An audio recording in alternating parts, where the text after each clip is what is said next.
Analysis now from Ross Feingold. He's an Asia political analyst and joins me live now from Taipei. Thank you for being with us. The Senate was quite divided on this vote. What are your thoughts?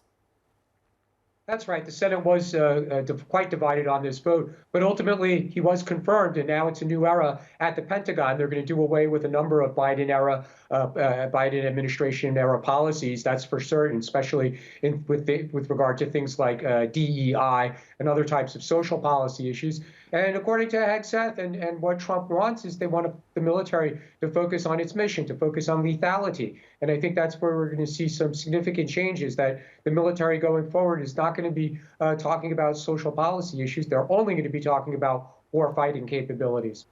Right. I mean, the role of defense secretary is an important one, and decisions made there have an impact far beyond American borders, as we all know. How do you think Hegseth is going to change the department and its way of decision making?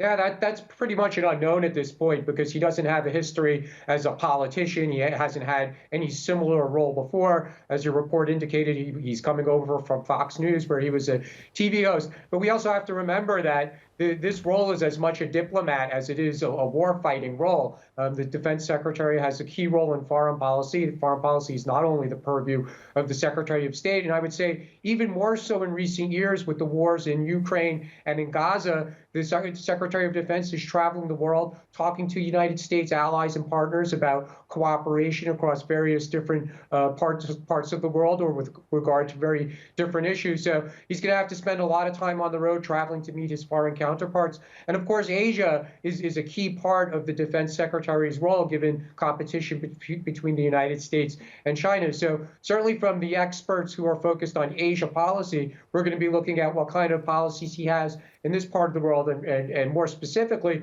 what kind of U.S. military presence does he support in this part of the world, for example, in the South China Sea? What do you make of his legal troubles? Will they cause him issues moving forward, given that that was one of the main elements that caused so much controversy when Trump initially announced him?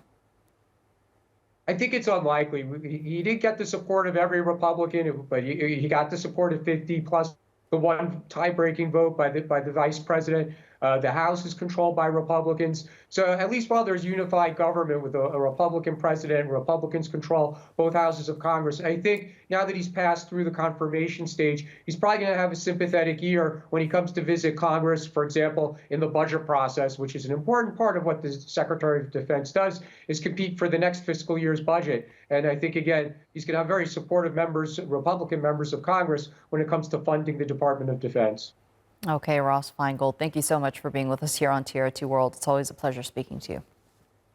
Thank you.